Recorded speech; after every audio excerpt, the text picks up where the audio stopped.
Good evening दोस्तों। Channel IAS think tank पे आपका हार्दिक स्वागत है। मैं आपका फ्रेंड पार्थ लक्ष्मीकांत के नेक्स्ट चैप्टर जुडिशियल रिव्यू को लेकर के आया हूँ। ये 7th एडिशन में एक न्यू एडिशन है। ऐसे जुडिशियल रिव्यू जनरली मेंस के लेक्चर में तो होते ही थे, लेकिन लक्ष्मीकांत में प्रीलिम्स के पॉइंट ऑफ व्यू से कुछ इंपॉर्टेंट फैक्ट्स हैं इस चैप्टर में, है ना। शुरुआत करने से पहले मैं आपसे ये रिक्वेस्ट करूंगा कि चैनल को जितना लाइक शेयर सब्सक्राइब करें उतना ही अच्छा होगा। दूर दूर तक इस चैनल को पहुंचाएं। आप जहाँ पढ़ रहे हैं पढ़ें, लेकिन बेसिक बुक्स के रिवीजन के लिए आप यहाँ आ सकते हैं। प्रीलिम्स के पॉइंट ऑफ व्यू से पहले 1-1.5 साल वही डालूंगा, फिर धीरे धीरे मेंस की ओर लेके जाऊंगा, है ना। फिर आगे ऑप्शनल सब्जेक्ट भी पढ़ा दूंगा, हिस्ट्री जो मेरा है वगैरह वगैरह, इथिक्स वगैरह। लेकिन फिलहाल हम प्रीलिम्स के पॉइंट ऑफ व्यू से सारे बेसिक बुक्स को कवर कर रहे हैं। उसको भी स्टार्ट करने से पहले मैं एक सबसे इंपॉर्टेंट बात कहूंगा कि जो एसएससी स्टाफ सिलेक्शन कमीशन की तरफ से जो रवैया किया गया है, बड़े बड़े शिक्षक जैसे आदित्य रंजन, अभिनय सर, राकेश यादव, नीतू मैम, ऐसे ऐसे लोग, मैं उस फील्ड से जुड़ा नहीं हूँ लेकिन कह रहा हूँ ऐसे ऐसे लोगों के जिस तरह से बर्बरता के साथ लाठी चलाई गई है, ये बहुत ही निंदनीय है। आप छात्रों को पीट रहे हैं और वो पुलिस वाले पीट रहे हैं जिनके खुद के बाल बच्चे उसी कंपटीशन की तैयारी कर रहे हैं। ये गलत है। और मैं इसके साथ साथ इस बात की भी मजम्मत करता हूँ, जो यूपीएससी के बड़े बड़े टीचर हैं, जैसे नाम लेके मैं कहता हूँ विकास देवी कीर्ति सर, खान सर, इस तरह के टीचरों का चुप रहना। खान सर का तो नहीं, पर वो आए नहीं प्रोटेस्ट में, ठीक है। दिव्य कीर्ति सर पिछले साल भी चुप थे जब वो करोल बाग में वो कांड हुआ था डूबने वाला लाइब्रेरी के अंदर। तो ऐसे मैं रेस्पेक्ट कर रहा हूँ बहुत, मैं दिव्य कीर्ति सर लोगों का बहुत रेस्पेक्ट करता हूँ, अवध ओझा का बहुत रेस्पेक्ट करता हूँ, अवध ओझा सर का। लेकिन ऐसे मोमेंट पर अगर आप बच्चों, उन्हीं बच्चों की कमाई सब लोग खा रहे हैं, ऐसे मोमेंट पर अगर आप बच्चों के लिए दो शब्द भी नहीं कहेंगे तो ये बहुत खलता है। क्या आप सिस्टम से इतना डरे हुए हैं, है ना? क्या आप सिस्टम से इतना भयभीत हैं? मत होइए। आपने कोई लूप खोल नहीं है तो आप डर के सिस्टम कर क्या लेगा? कुछ नहीं कर लेगा, है ना। तो मैं बस यही कह रहा हूँ कि बच्चों के लिए, मैं सिस्टम के भी अगेंस्ट नहीं हूँ, कभी किसी चीज के हम अगेंस्ट नहीं आ रहे हैं कि आप चले जाइए सरकार के खिलाफ। सरकार में भी जो नीचे हो रहा है ऊपर के तक के लोगों को नहीं पता है। सरकार को बस इतना चाहिए कि आप स्टूडेंट्स के पक्ष में देखें कि आखिर स्टूडेंट बेवजह तो नहीं खड़ा हो जाएगा, स्टूडेंट्स बेवजह तो नहीं खड़ा हो जाएगा, कहीं ना कहीं कुछ इश्यू है तभी स्टूडेंट्स खड़ा हुआ है ना। यही बात है। चलिए छोड़िए सब बातों को, आगे बढ़ते हैं हम लोग। तो चैप्टर का नाम है जुडिशियल रिव्यू। थ्रू आउट अभी तक जो हम पॉलिटी पढ़े हैं उसमें मैं आपको जुडिशियल रिव्यू के बारे में ऑलरेडी बता चुका हूं, पर कुछ इंपॉर्टेंट बात को आज देखेंगे। जुडिशियल रिव्यू क्या होता है कि इंडिया के कोर्ट्स के पास, supreme court, high court, supreme court की अगर बात करें, पिछली बार हम लोग पढ़े थे, उसमें उसके पास जुडिशियल रिव्यू का पावर है। वो किसी भी लॉ को देख सकता है ना, प्रोसीजर एस्टेब्लिश्ड बाय लॉ के तहत देख सकता है कि जो लॉ है वो अगर फंडामेंटल राइट का हनन कर रहा है या तो उसको स्ट्राइक डाउन कर सकता है, या अगर वो लॉ एक ऐसे अथॉरिटी के द्वारा बनाया गया है जिसके जुरिडिक्शन से बाहर है तो वो स्ट्राइक डाउन कर सकता है, या केंद्र सरकार, राज्य सरकार द्वारा बनाया लिया गया कोई भी एग्जीक्यूटिव एक्शन जो कि अगेंस्ट है कॉन्स्टिट्यूशन प्रिंसिपल के, है ना, या फंडामेंटल राइट के, उसको वो नल एंड वॉइड कर सकता है। इसी पावर को जुडिशियल रिव्यू कहते हैं। जुडिशियल रिव्यू का जो जन्म हुआ प्रीलिम्स के पॉइंट ऑफ व्यू से इंपॉर्टेंट है। जुडिशियल रिव्यू का जो जन्म हुआ सबसे पहले हुआ है यूनाइटेड स्टेट ऑफ अमेरिका में, यूएसए में। तो इस ये एक इंपॉर्टेंट बनता है पॉइंट आपका, ठीक है, प्रीलिम्स के लिए। और जुडिशियल रिव्यू सिस्टम हमारे संविधान में यूनाइटेड स्टेट्स के कॉन्स्टिट्यूशन से ही लिया गया है। किससे लिया गया है? यूनाइटेड स्टेट के कॉन्स्टिट्यूशन से ही लिया गया है, ठीक है। अच्छा, किस केस में, ये भी आप देख लीजिए, केस ऑफ मैरबरी वर्सेस मैडिसन। ये यूएस का केस था, यूएसए का एक केस था मैरबरी वर्सेस आपका मैडिसन। इस केस में सबसे पहले जुडिशियल रिव्यू का कॉन्सेप्ट आया था, ठीक है, भारत में। ठीक है, भारत में देखिए अपना संविधान जो है वो judiciary, that is high court, supreme court, दोनों को ये पावर देता है। ये कहानी यही लिखी हुई है कि वो जुडिशियल रिव्यू की ताकत देता है, ठीक है, कि अगर कोई कानून कॉन्स्टिट्यूशनल प्रोविजंस के अगेंस्ट जाता है या कोई कानून फंडामेंटल राइट का हनन करता है तो कोर्ट को पावर है कि उसको स्ट्राइक डाउन कर दे, ठीक। जैसे एग्जांपल सर दे दीजिए, इन 99th अमेंडमेंट एक्ट आया था। क्या आया था? 99th अमेंडमेंट एक्ट आया था। 99th अमेंडमेंट एक्ट आया था जिसको एनजेएसी कहते हैं, नेशनल जुडिशियल अपॉइंटमेंट कमीशन। इसको इसे ये जो लॉ था ये गलत लगा। किसे ये गलत लगा? आपको कोर्ट को। तो सुप्रीम कोर्ट ने इसको स्ट्राइक डाउन कर दिया। सुप्रीम कोर्ट ने इसको स्ट्राइक डाउन कर दिया ये हवाला देते हुए कि ये इंडिपेंडेंस ऑफ जुडिशियरी को, जो कि एक बेसिक फीचर है कॉन्स्टिट्यूशन का, है ना, उसको ये हार्म कर रहा है, उसको ये कंट्रावेंशन में है उसको इन्फ्लुएंस कर रहा है। ठीक है, यही बात यहाँ लिखी गई है। तो किस किस चीज का जुडिशियल रिव्यू हो सकता है, ठीक है, आइए थोड़ा देखते हैं। Meaning of judicial review, meaning of judicial review क्या है भाई? जुडिशियल रिव्यू क्या है, मैं आपको पहले बता दें कि पावर है किसी लॉ के कॉन्स्टिट्यूशनैलिटी को देखने का। ठीक, उसको इलीगल स्ट्राइक डाउन किया जा सकता है। एक जस्टिस सैयद शाह कादरी हैं, इंपॉर्टेंट नहीं जाने के, उन्होंने 3 तरह का जुडिशियल रिव्यू बताया है। पहला, कोई भी कॉन्स्टिट्यूशनल अमेंडमेंट यानी संशोधन हो रहा है, ठीक है, उसका जुडिशियल रिव्यू किया जा सकता है।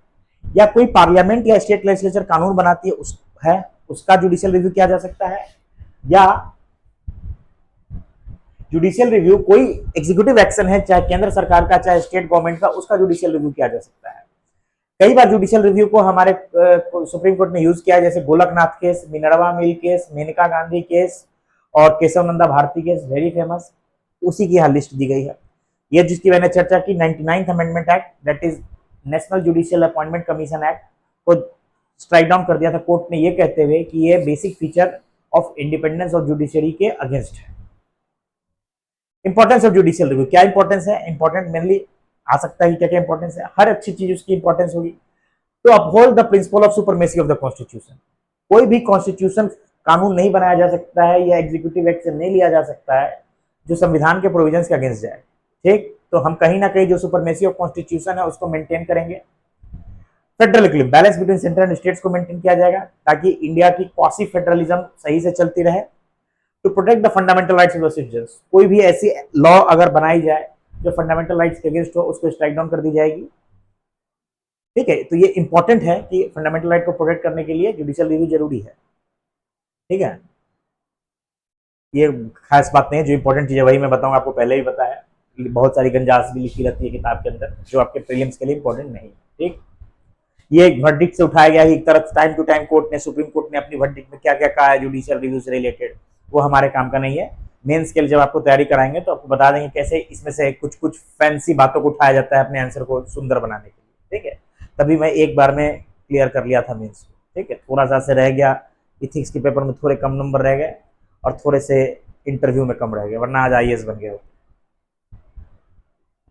ठीक है, अच्छा, ये कोई खास बात नहीं है, पूरी वही कहानी है। सुप्रीम कोर्ट ने टाइम टू टाइम क्या कहा है जुडिशियल रिव्यू को लेकर के, यहाँ तक पूरा वही है। अब आते हैं constitutional provisions. Now this is important कि कॉन्स्टिट्यूशनल प्रोविजन कौन कौन से कॉन्स्टिट्यूशनल प्रोविजंस हैं जो जुडिशियल रिव्यू को इंप्लीमेंट करते हैं। यही तो मेंस में भी आता है, लोग कहते हैं ना मेंस मेंस मेंस तैयारी, प्रीलिम्स मेंस मेनली इंटीग्रेटेड ही तैयारी होती है।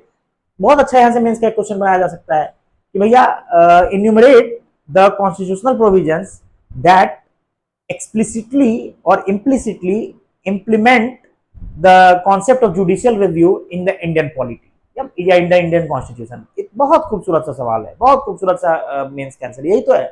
कौन कौन से? आर्टिकल 13 आपको ही पता है, फंडामेंटल राइट का जो आपका सेकंड आर्टिकल है, पहला तो 12वां है जो बताता है कि स्टेट के डेफिनेशन में कौन कौन आएगा। आर्टिकल 13 है जो क्या कहता है कि कोई भी लॉ बनाया जाए जो फंडामेंटल राइट का हनन कर रहा होगा उसको स्ट्राइक डाउन कर दिया जाएगा। ये जुडिशियल रिव्यू है। ठीक, article 32 very important, most important feature of Indian constitution, article set by doctor Bhimrao Ambedkar, क्या है? Right to constitutional remedies. अगर आप का फंडामेंटल राइट का हनन है, आप डायरेक्ट सुप्रीम कोर्ट की दरवाजा को खटखटा सकते हैं और सुप्रीम कोर्ट का रिट जुरिस्डिक्शन है 32 के तहत, habeas corpus, mandamus, certiorari, quo warranto, prohibition तुरंत वो इंप्लीमेंट कर सकता है। आर्टिकल 131 सुप्रीम कोर्ट का jurisdiction centre state inter state dispute में। Article 132 appellate jurisdiction supreme court constitutional cases में, सब हम देख चुके हैं। 133 सिविल केसेस में एपलेट जुरिस्डिक्शन सुप्रीम कोर्ट का। 134 क्रिमिनल केसेस में एपलेट जुरिस्डिक्शन। तो कहीं ना कहीं अगर लोअर कोर्ट से कुछ मिस्टेक हो रहा है, किसी के आप कह सकते हैं किसी को गलत तरीके से अगर उसको लगता है कि सजा याफ्ता किया जा रहा है तो वो तुरंत सुप्रीम कोर्ट तक जा सकता है। और भी इंपॉर्टेंट है 134A, ठीक है, ये है कि अगर सुप्रीम हाईकोर्ट कोई सर्टिफिकेट देता है अपील करने के लिए तो these are all judicial review, ये ऑल आर्टिकल्स हैं जो जुडिशियल रिव्यू को इंप्लीमेंट करते हैं। कौन कौन से? 32, 13, 134, 133, 134A, अच्छा 136 स्पेशल लीव पिटीशन मैंने बताया था कि except military court and tribunal के ऑर्डर के अगेंस्ट कोई भी जा सकता है 136 के तहत स्पेशल लीव लेकर के स्पेशल लीव पिटीशन दे सकता है। हालांकि सुप्रीम कोर्ट ने कहा कि इस एक एक्स्ट्रा ऑर्डिनरी सिचुएशन में ही इसको यूज करना चाहिए और आप कर सकते हैं। And this implements judicial review. 143 supreme court का आप ओपिनियन लेते हैं राष्ट्रपति किसी लॉ के इंपॉर्टेंट मैटर पे या कोई प्री कॉन्स्टिट्यूशनल ट्रीटी वगैरह पे। 226 very important, writ jurisdiction of high court, और ये वाइड है as compare to writ jurisdiction of supreme court. 226 जो है दैट इज वेरी इंपॉर्टेंट, इसमें हाई कोर्ट आपके फंडामेंटल राइट के हनन या किसी और मुद्दे पर भी रिट डाल सकता है, ठीक है। इसके अलावा 246 सब्जेक्ट मैटर, ठीक है, किसी कोई कानून बन रहा है स्टेट या उसको भी जुडिशियल रिव्यू किया जा सकता है, ठीक है। ये सारी आर्टिकल्स हैं जो इंप्लीमेंट करते हैं जुडिशियल रिव्यू, तो प्लीज इसको नोट कर लीजिएगा। आ सकता है कल को 4-5 आर्टिकल प्रीलिम्स में कि इनमें से कौन जुडिशियल रिव्यू इंप्लीमेंट नहीं करता है ना, तो कोई आप इसको रटे रहेंगे तो सही रहेगा, एक लिस्ट बना लीजिएगा, यही तरीका है प्रीलिम्स की पढ़ाई करने का। Scope of judicial review, scope क्या है, कब कब जुडिशियल रिव्यू, ठीक है, आ सकता है, चैलेंज किया जा सकता है सुप्रीम कोर्ट में, मैंने पहले ही बताया। It infringes fundamental rights, fundamental right का अगर वो हनन कर रहा है, वायलेट कर रहा है, तो आप वहां पर जुडिशियल रिव्यू हो सकता है।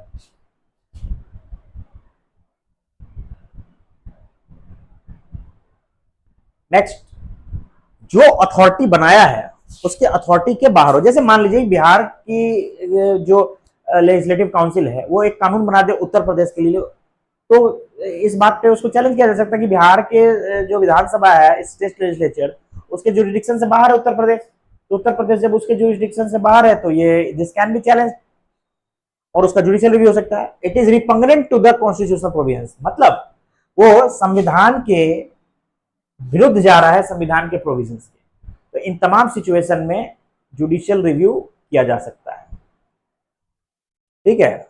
यहां से एक बात कह रहा है जो इंपॉर्टेंट है, मैं पहले ही बताया था फिर बता रहा हूं कि supreme court of USA and supreme court of India, judicial review जो है वो सुप्रीम कोर्ट ऑफ यूएसए का बहुत ज्यादा है as compare to supreme court of India. देखिए 3 चीज होती है, एक होती है पार्लियामेंट्री सॉवरेनिटी जो यूके में है, वहां के कानून को बहुत ही कठिन है कि वहां की सुप्रीम कोर्ट स्ट्राइक डाउन करे। एक होती है जुडिशियल सुपरमेसी जो यूनाइटेड स्टेट्स में है कि भैया वहां कानून बनते हैं, उसकी रिव्यू हो जाती है और जब चाहे वो उसको स्ट्राइक डाउन कर देगा सुप्रीम कोर्ट, अगर वो आप कहते हैं इनवैलिड है या फिर वायलेटिव ऑफ कॉन्स्टिट्यूशन है। हमारा देश दोनों के बीच में है, ना पार्लियामेंट्री सॉवरेनिटी है, कोई कानून को स्ट्राइक डाउन करना मुश्किल है, ना ही जुडिशियल सुपरमेसी है, ठीक है। हमारा मीडियम मध्यम पाद है लॉर्ड बुद्धा का। कैसे सर? यूएसए के अंदर ड्यू प्रोसेस लॉ, ये मैं आपको पहले भी बताया हूं, यूएसए के अंदर यूएसए में ड्यू प्रोसेस लॉ है और इंडिया में जो है that is procedure established by law. क्या अंतर है सर, थोड़ा बताएंगे? आपको पहले भी बताया फिर बताते हैं। ड्यू प्रोसेस लॉ मतलब होता है वो सिर्फ ये नहीं देखता है कि जो कानून बनाया गया है वो प्रॉपर प्रोसेस से बनाया गया है कि नहीं, वो ये भी देखता है कि कानून जो बनाया गया है वो रीजनेबल है, ठीक है, आर्बिट्रेरी तो नहीं है और कुछ यूटोपियन तो नहीं है। इंडिया में क्या था कि प्रोसीजर एस्टेब्लिश्ड बाय लॉ था जनरली, कि भैया कानून बनाया गया भले वो रीजनेबल ना हो, लेकिन माने उटपटांग हो, लेकिन अगर वो प्रॉपर प्रोसेस से बनाया गया था तो उसको कोर्ट सही मान लेता था। लेकिन मैं यहां एक बात ऐड कर दूं जो किताब में शायद नहीं मेंशन है कि आफ्टर, बहुत इंपॉर्टेंट केस है जो प्रीलिम्स से पूछा जाता है, मेनका गांधी केस। मेनका गांधी केस के बाद से इंडियन सुप्रीम कोर्ट ने भी ड्यू प्रोसेस लॉ को एक्सप्लिसिटली मेंशन तो नहीं किया है, लेकिन ड्यू प्रोसेस लॉ का इस्तेमाल करके बहुत सारे कानूनों का स्ट्राइक डाउन किया है, ठीक है, बहुत सारे कानून को स्ट्राइक डाउन किया है। तो इसलिए इस चीज को ध्यान रखिएगा।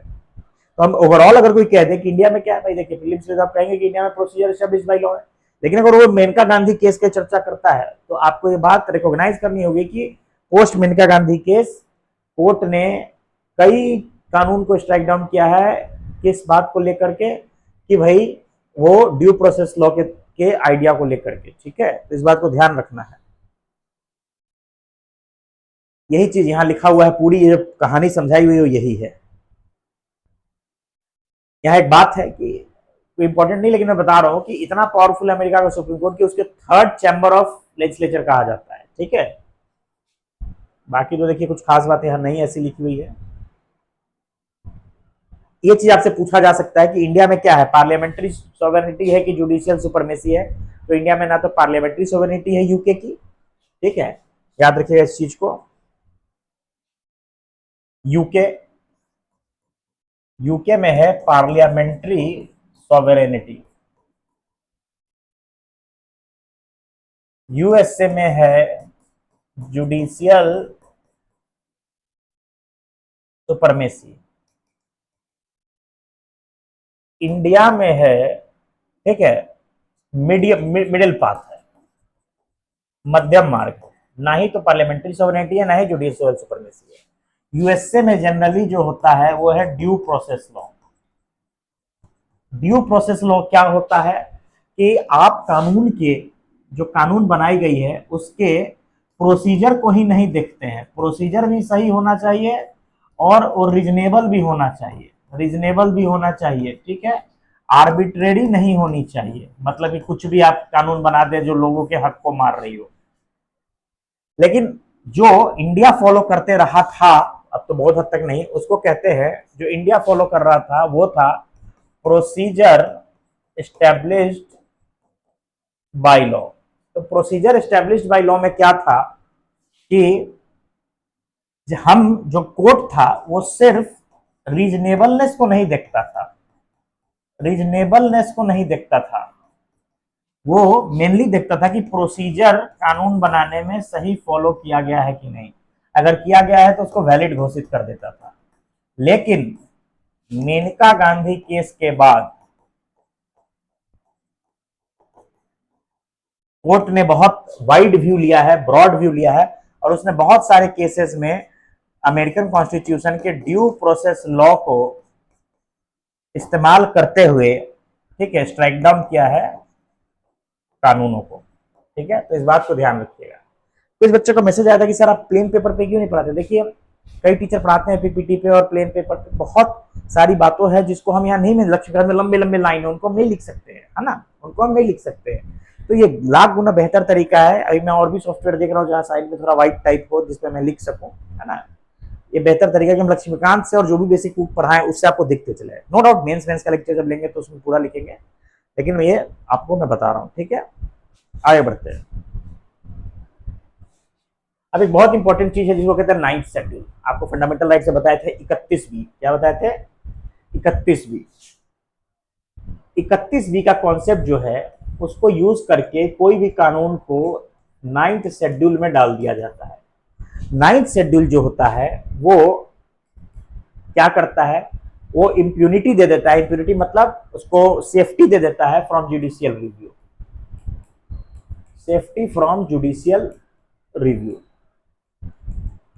ठीक है, कब, एक इंपॉर्टेंस है, 31B कैसे ऐड किया गया था, याद रखिएगा, very important for prelims. First constitutional amendment act 1951 से ऐड किया गया था। अब इससे मैं आपको एक और चीज बताता हूं, जो 2017 के मेरे जब पहला अटेम्प्ट था यूपीएससी का, उसमें पहला सवाल प्रीलिम्स में खोला तो यही था कि क्या कोई कानून जो 9th शेड्यूल में डाला गया है उसका क्या जुडिशियल रिव्यू नहीं हो सकता है? तो ये गलत है। देखिए हो सकता है। जो कानून 24 अप्रैल 1973 में, आपको डेट दिखा रहा हूं, यहाँ कहीं लिखा हुआ होगा, है ना, कहीं ना कहीं ये डेट लिखा हुआ होगा, मैं आपको दिखा रहा हूं, 24 अप्रैल 1973 बोला ना, मुझे ये डेट याद है, 24 अप्रैल 1973, 24 अप्रैल 1973 याद रखिएगा, ये कट ऑफ डेट है। इससे बिफोर कोई भी कानून को अगर 9th शेड्यूल में डाला गया तो उसका जुडिशियल रिव्यू पॉसिबल नहीं है, उसका जुडिशियल रिव्यू पॉसिबल ही है। लेकिन इसके बाद post this cut off date 24 April 1973, है ना, post this cut off date 24 April 1973, इसके बाद जुडिशियल रिव्यू पॉसिबल है, ऐसा सुप्रीम कोर्ट कहता है। ठीक है, पॉसिबल है, क्योंकि सुप्रीम कोर्ट का कहना है कि जुडिशियल रिव्यू जो है वो संविधान का एक बेसिक स्ट्रक्चर है। क्या है? बेसिक स्ट्रक्चर है, और बेसिक स्ट्रक्चर को वायलेट नहीं किया जा सकता है। ठीक है, ये बात इंपॉर्टेंट है, तो इस बात को ध्यान रखिएगा। बाकी वही गंजास लिखा है जो काम का नहीं है आपके प्रीलिम्स के लिए। जो बात कह रहे हैं, अगर आप सिर्फ इतना जान लें, ये चैप्टर आपका सारे सवाल इस चैप्टर के निकल जाएंगे। ठीक है, आई होप आपको एक क्लियर है। नेक्स्ट, बाकी वही कथा कहानी लिखा है जो आपके काम का नहीं है। ठीक है, वही कहानी इतनी लंबी लिखी हुई है जो मैं आपको 2 मिनट में समझा दिया। ये कुछ एक्ट्स हैं जो 9 शेड्यूल में ऐड किए गए, नॉट सो मच इंपॉर्टेंट। पहली बार 9 शेड्यूल का कॉन्सेप्ट ही आया था फर्स्ट अमेंडमेंट एक्ट से, ये आपके लिए ध्यान है। ठीक है, देखिए इसी प्रकार मैं आप आज इस चैप्टर को समाप्त करता हूँ। स्लोली स्लोली मैं ला रहा हूँ, हर वीक 2 से 3 लेक्चर, आपको 3 से 4 लेक्चर बोला लाऊंगा। आज सेकंड लेक्चर है, एक लेक्चर कल आ जाएगा छोटा सा। मैं आपको बार बार कह रहा हूँ कि आप पढ़ते रहिए। सर तरीका क्या है पढ़ने का? देखिए, आप या तो लक्ष्मीकांत लेके बैठ जाइए अपनी हार्ड कॉपी, और हम जो बोले उसको अंडरलाइन करिए और उसको लिखिए साइड में इंपॉर्टेंट पॉइंट्स, या आप अपने नोट्स बनाइए, सुन सुन के लिखिए। हमें सर सुन सुन के कैसे बेस्ट, तो यही तरीका है। आप अपने लैपटॉप को स्टॉप कर दीजिए, लिख लीजिए। हम लोग भी ऐसा नहीं है सर बहुत टाइम लगेगा, बिल्कुल आपको टाइम देना होगा। कलेक्टर लाल बत्ती ऐसी नहीं मिलेगी। मैं आपको बताता हूँ, जब हम लोग भी मृणाल सर के 85 लेक्चर देखे थे यूट्यूब पे, या एक उन्हीं के चैनल पे आती है राजतनील Solanki ma'am, IRS income tax commissioner रही हैं, उन्होंने ज्योग्राफी पढ़ाया था। तो जब भी हम लोग पढ़ते थे तो वो सुना, रुका, उसको अपने भाषा में लिखा, नहीं समझ में आया फिर बैक किया। यही प्रोसेस आपको लर्न कराएगा। There is no short step. और किसी एग्जाम में होता हुआ शॉर्ट ट्रिक, ये ट्रिक वो ट्रिक IIT और इसमें कैट वैट में, यहाँ पर कोई भी शॉर्ट तरीका पॉसिबल नहीं है। याद रखिएगा इस बात को मेरी। There is no short way to reach your goal in UPSC। वो जो कहते हैं ना कि हम एक अटेम्प्ट में निकल गए, भैया पूछो कि कितने अटेम्प्ट से वो पीछे से लगे हुए थे। अब मानिए कोई होता है जो पढ़ते अटेम्प्ट दे दिया, कोई होता है जो 3 अटेम्प्ट पहले 3 साल तैयारी कर लिया, चौथा साल अपना पहला अटेम्प्ट दिया, उसमें निकल रहा है। तो ऐसा कुछ नहीं है। ठीक है, तो सब टॉपर बनने के बाद हम कुछ भी मुंह से बकेंगे ना, गोबर भी बकेंगे तो सच्चे मान लिया जाता है। अब फेलियर आदमी गोल्डन वर्ड भी बोलेगा ना, उसको चूतिया ही समझा जाता है। तो इस बात को ध्यान रखिएगा हमेशा। ठीक है, इसी के साथ हम आज विदा लेते हैं। चैनल को लाइक शेयर सब्सक्राइब करते रहिए। आप, हमको कोई पैसा नहीं चाहिए। मैं चाहता हूं कि भैया मैं पूरा आपको बेसिक बुक्स तमाम पढ़ा दूं। 2-3 साल बाद इस चैनल पे कई लोग जुड़े रहे और उनका मेरे तरफ थ्रू जो भी फायदा होते रहे, मैं उनको मदद करते रहूंगा, है ना। मैं खुद पढ़ता हूँ, मैं खुद एक टीचर हूँ, पढ़ता हूँ, पढ़ाता भी हूँ, फ्री में आपको यहाँ पढ़ाता हूँ, खुद भी एग्जामों की तैयारी करते रहता हूँ। ठीक है, इसी के साथ मैं आज आपसे विदा लेता हूँ। जय हिंद, जय भारत, भारत माता की जय।